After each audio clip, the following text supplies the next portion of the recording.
देखिए, समग्र आईडी में सबको पता है कि अब जो आपकी ज़मीन है वो समग्र आईडी से लिंक करना ज़रूरी है, क्योंकि मध्य प्रदेश शासन के ज़मीन से संबंधित जो भी लाभ मिलेंगे वो अब आपको तभी मिलेंगे जब आपकी ज़मीन है और वो समग्र आईडी से लिंक रहेगी। तो कैसे करना है वो देखिए, हम लैपटॉप से दिखा रहे हैं। इस तरह की आपको समग्र लिखना है किसी भी ब्राउज़र में, और यहाँ से समग्र लिखने के बाद में आपको जो साइट आती है पहली, इस पे आपको क्लिक करना है। मतलब सीधी बात है, आपको समग्र आईडी के पोर्टल पे आ जाना है। तो यहाँ पर 2-3 जगह पर, इससे एक तो ये देखिए यहाँ पर ये चलने लगा है अभियान, ठीक है। दूसरी बात ये है कि यहाँ पर भी एक ऑप्शन आ रहा है कि भैया आधार KYC एंड लैंड पेमेंट, तो हमें इस पर क्लिक करना है। जब आप क्लिक कर देंगे फिर आपको वही चीज़ है, यहाँ पर आपको मेंबर आईडी डालना है, यहाँ पर कैप्चा कोड डालना है और फिर सर्च करना है। मेंबर आईडी डालना है जो मतलब जो 9 अंकों का समग्र आईडी रहेगा वो आपको यहाँ पर डालना है। तो चलिए हम यहाँ पर डाल लेते हैं, कैप्चा कोड डाल लेते हैं और सर्च पर हम क्लिक करके आगे बढ़ते हैं।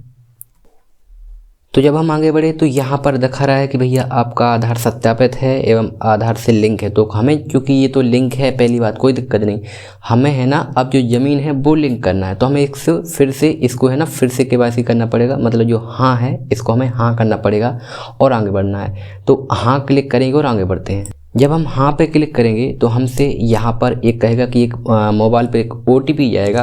अब क्योंकि ये जिनकी समग्र आईडी में पहले मोबाइल नंबर नहीं लगा है तो वहाँ पर आएगा कि आपका मोबाइल नंबर समग्र आईडी में नहीं लगा है, तो हम ओके करेंगे और वहाँ पर हमें एक नया नंबर डालना पड़ेगा और OTP भेजेंगे उस नंबर पे। आप कोई भी एक नंबर डाल सकते हैं। कई बार क्या होता है वो नंबर किसी और की आईडी में लगा रहता है तो फिर आपको दूसरा नंबर डालना होता है। क्योंकि इसमें एक नंबर लगा हुआ है तो हम यहाँ पर डायरेक्ट OTP जनरेट करते हैं और OTP हम यहाँ पर भेजते हैं। तो ये OTP भेजा गया है, ये OTP भेज गया है। अब हम यहाँ पर जो OTP है डालना है जो भेजा गया है।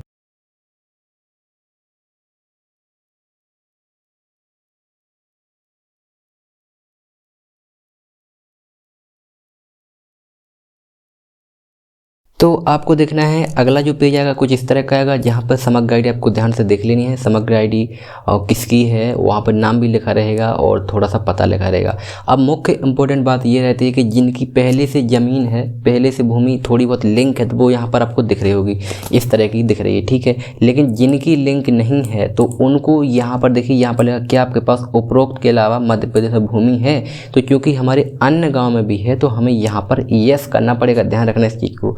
अगर ऊपर कुछ भी भूमि नहीं है तो भी आपको यस करना है, और इस ऊपर जो दिख रही है उसके अलावा भी अगर भूमि है तो भी आपको यहाँ पर यस करना है और आगे की भूमि जोड़ना है। तो हम यस करेंगे यहाँ पर, और जैसे आप यस करेंगे और फिर नीचे आप आएंगे तो यहाँ से आपसे मांग रहा कि भैया कौन सा जिला में है आपकी, वो सेलेक्ट करना है। फिर यहाँ से तहसील चुनना पड़ेगा, यहाँ वो गांव चुनना पड़ेगा, और यहाँ से खसरा नंबर जो सर्वे नंबर लिखा है, मतलब कि जो बंदी पे लिखा रहता है खसरा नंबर। तो जब भी किसी की KYC करें आपको गलत KYC नहीं करनी है। सामने वाले से पूछ लेना है कि भाई आपके कितनी ज़मीन है, उसके नंबर दीजिए, खसरा का नंबर दीजिए।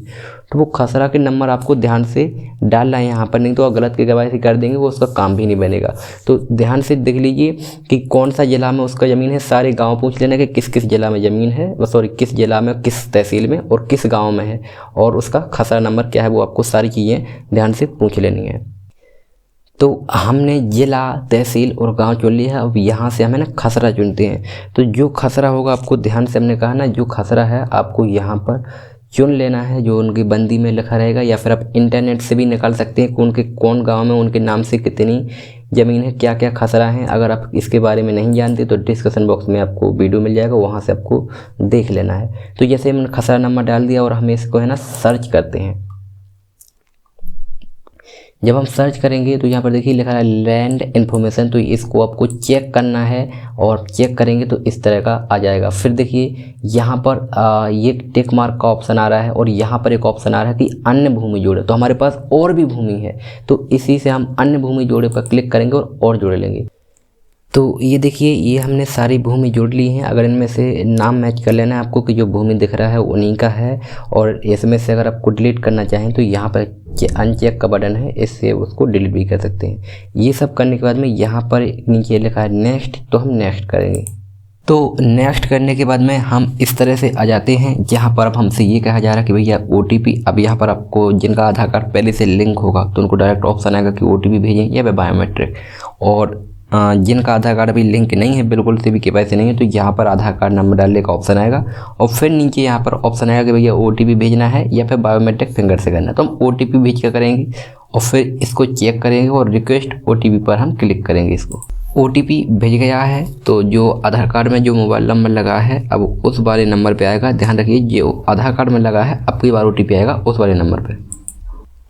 तो OTP डाला और हम यहाँ पे सबमिट करते हैं। और OTP डालने के बाद में जैसे हम सबमिट करेंगे, और तो जब OTP डाल लेते हैं फिर हम देखेंगे नीचे की तरफ अगर आप आएंगे तो यहाँ पर हम देखेंगे कि यहाँ पर हमें जो है ना आधार के हिसाब से नाम देखने को मिल रहा है, और जो समग्र आईडी के हिसाब से है वो नाम देखने को मिल रहा है। और यहाँ पर डेट ऑफ बर्थ के लिए बात की जाए तो यहाँ पर डेट ऑफ बर्थ के लिए कोई हमसे प्रूफ मांगा जा रहा है कि भैया आपको यहाँ पर कोई प्रूफ देना पड़ेगा। तो प्रूफ के लिए जैसे डॉक्यूमेंट टाइप चुनते हैं तो बर्थ सर्टिफिकेट होगा, हाई स्कूल का सर्टिफिकेट होगा, पैन कार्ड होगा, पासपोर्ट, ड्राइविंग लाइसेंस होगा, या फिर कोई डॉक्टर से सर्टिफाइड इशू हो वो वोटर ID कार्ड होगा, मनरेगा का जॉब कार्ड होगा, या फिर as affidavit attested by first class magistrate. इनमें से कोई भी एक आपको है ना डॉक्यूमेंट सेलेक्ट करना होगा, और यहाँ से आपको 100 KB के अंदर यहाँ से आपको सेलेक्ट करके अपलोड करना है। और उसके बाद में आप यहाँ पर request send request to GP मतलब ग्राम पंचायत या वार्ड, इस पर आप क्लिक करेंगे। ये सब चीज़ें करने के बाद में उससे पहले आपको इस चेक बॉक्स को करना है, I want to change my name और do you want to change in Hindi. तो आपको हिंदी में करना है, तो हिंदी में यहाँ पर आपको नाम लिखना पड़ेगा।